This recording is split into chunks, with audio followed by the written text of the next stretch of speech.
What's up guys, Rejinx here, and today I have a couple of big round numbers for you. The first one is 10, because I have 10 different VR games to tell you about.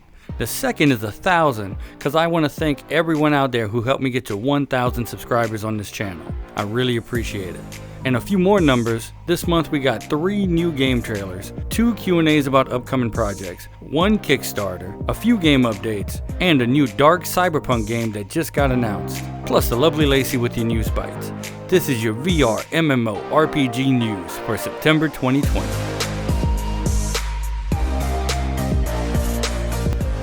Last month I told you guys Elysia was launching their Kickstarter on August 10th, but then it got delayed 3 more times.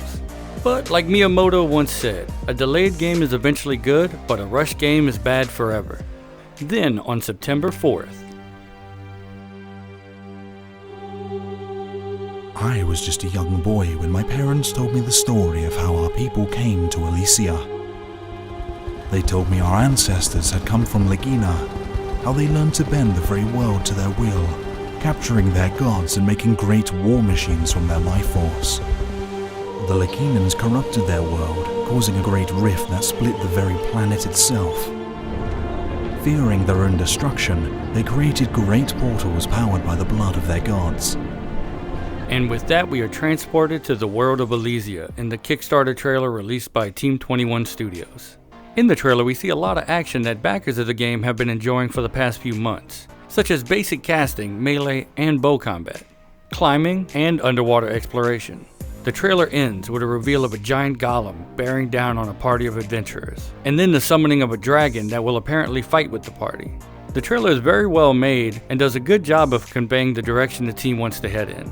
It looks like they're going for a golden age of MMO feel. After that, I headed to the Kickstarter page itself, and there's a lot. There are 24 different funding levels, which is too many for me to cover here, but just to pick out a couple, the $25 game bundle is the lowest level you need to access the game on launch day, while the $200 cartographer level allows you to work with the team to design a custom landmark for the world to see, such as a statue or memorial. Every level higher than that seems to allow you to build something interesting to actually go in the game. The team also launched a referral program on Kickbooster, where players can earn credit towards their backing amount by referring people to the Kickstarter. I will leave my referral link below. Thanks in advance for anybody who decides to use it.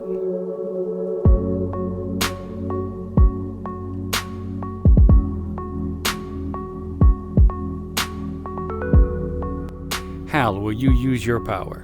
This is the question asked in the latest trailer for the anime-styled VR MMORPG Zenith. And after watching the trailer, the answer to the question seems to be you'll use your power to hit shit with a couple of swords. The trailer shows off some nice looks of the game world, and some peeks at the climbing mechanics that'll be in the game. It seems like climbing is to VR what Battle Royale was to flat screen games. Every game seems to be adding it. The trailer is really well put together and surely will raise hype for Zenith even more. VRMMO VR, the developers of Zenith, also started doing a daily Q&A on their Discord, and they are giving long, well thought out answers.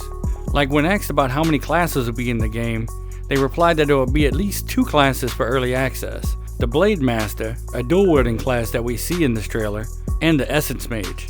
They said they hope to add more, but they want to reiterate that every class is going to be flexible enough to tank, DPS, and heal. You can read through their daily answers on the Zenith Discord.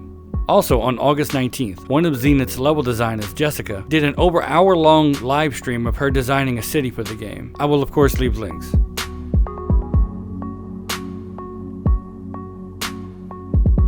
Another game that started up a regular Q&A is Project Elysium. On August 24th, Rev3, the developer of the modern-styled VR MMORPG Project Elysium, held their 3rd live Q&A on Twitch and showed off weapons and driving mechanics. In it, they said that they want to continue doing weekly Q&As, but their big news is that they have recently got a new investor and they are hiring to fill a number of new development positions. Anyone interested in joining the team can check out the links below.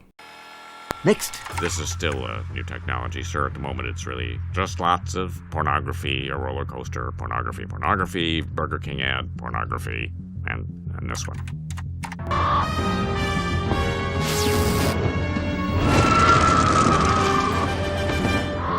Dragon porn.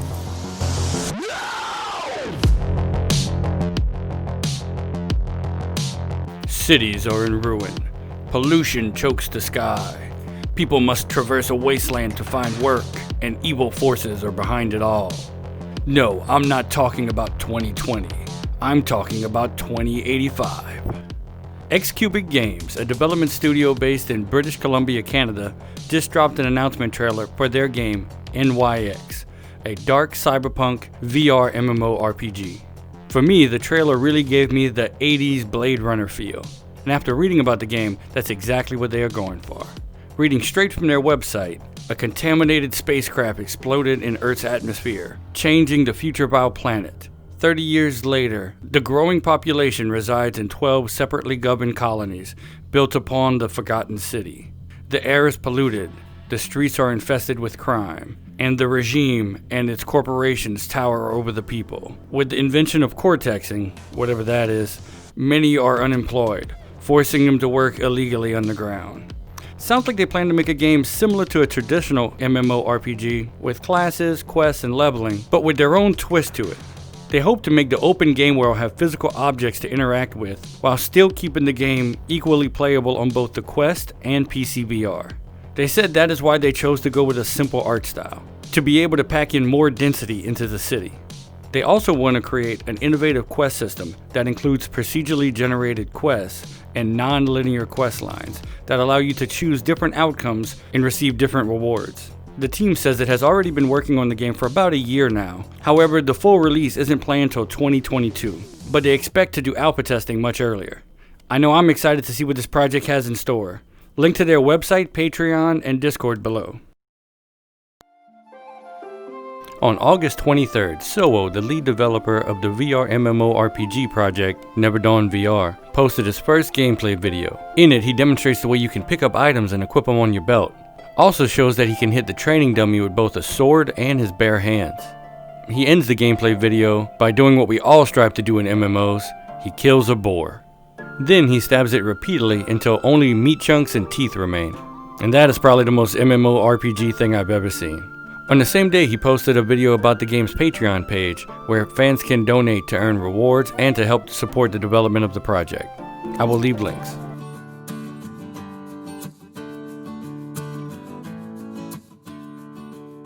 UnBounded VR is going first person. Kinda. On August 8th, the developer of the upcoming fantasy VR MMORPG UnBounded VR, Brian Carrillo, put out another gameplay trailer. He gives us our first look at the game's inventory and gathering system. The game will have 4 different types of harvestables: rocks, minerals, herbs, and wood. Those items will be used to craft weapons, armor, meals, item enhancements, and potions. He states that there will be over 80 different harvestables in the game. In the trailer, he also shows off mounts and pets, with the trailer finishing at a big dragon walking across the overworld. But even with all that, I think the big reveal is that he added first-person play to the game. I asked him about it, and he said that it's still being built around third-person play, and that some things won't be possible to do in first-person, but anytime you want to take over your character to, say, talk to a friend or get a better look at an area, you will be able to. And still, no date is set for when we'll be able to get our hands on this game. Come on, 2020, you owe this to me.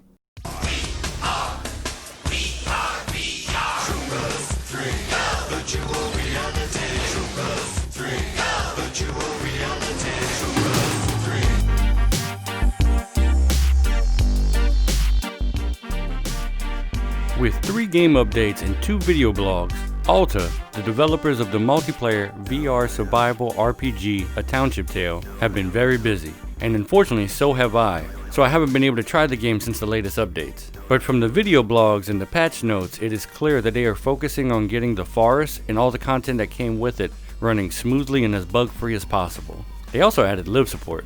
Live is a program that allows you to make mixed reality videos inside of games, but I haven't been able to find a video of people using it on A Township Tale yet. They also added nets that can be crafted to catch small bugs, but once captured, I don't think there's anything you can do with the bugs just yet. And then in the next patch, they added 3 handles that gives the weapons attached to them special properties. The devs haven't told us what those properties are yet, but it should be fun to discover. And as I record this, they just released another update where they added what they are calling the Climbing Challenge Tower, I could be wrong, but I think we may have stumbled across this tower in the forest when we were playing. It's definitely something I want to go find after I finish making this video. Another month of Explore the Realm has passed in OrbusVR, and some progress has been made. Since last month, the team behind the fantasy VR MMORPG OrbusVR has completely uncapped the progress players make towards completing the Explore the Realm goals, as well as doubling the points that go towards unlocking the new island. And the way it looks to me, we are still like at 38% to unlocking the island? I think the progress is going slower than the devs expected. At this rate, the island won't unlock until probably late November or December, but progress is progress.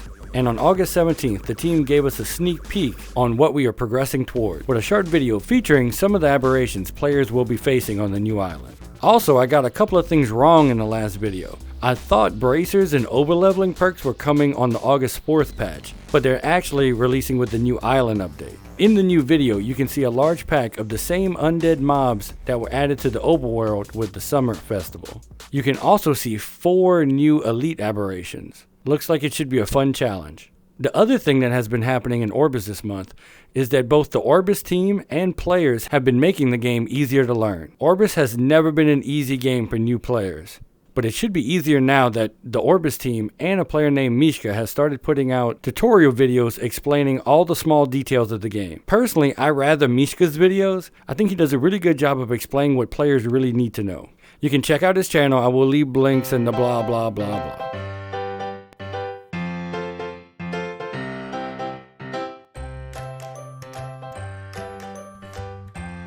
Hey guys, this is Lacey and I'm back with your news bites for September. The Archgate team has been putting out tons of concept art on their Twitter, Instagram, and Facebook feeds. Draconic Order VR developer Pandemonium says to expect the next big game update in late September.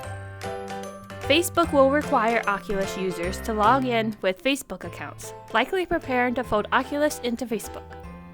YouTube channel Eric for President reports that Facebook is rumored to announce the next generation Quest headset this month at Facebook Connect and will sell for $299 US. Elon Musk did a Neuralink presentation where he revealed that they have implanted brain-computer devices in pigs and said that it should be possible to play video games directly from the brain in the future. Swine Art Online confirmed. And remember, when the going gets tough, the tough grinds a few more levels and tries again, which I should do now. Thanks a lot, Lacey, and thanks to everyone who made it this far. This is definitely a long one this month. If you're not subscribed and you like what I'm doing here, feel free to hit the subscribe button. I'd really appreciate it. Thank you again to my 1,000 subscribers. I plan on doing something for our 1,000 subscriber special. I'd like to do a live stream. I was thinking about doing it this weekend. But with school starting up and the kids being homeschooled, there's a lot going on in the Regenks household. If I do get time to do a live stream this weekend, I'll post a little video to give everybody a heads up. I hope to do like a 6-hour stream where we can play some Township Tale and Orbus together and just kind of hang out. So like I said, I'll let you know. And between now and the next time I make a video, I hope to see you in the metaverse.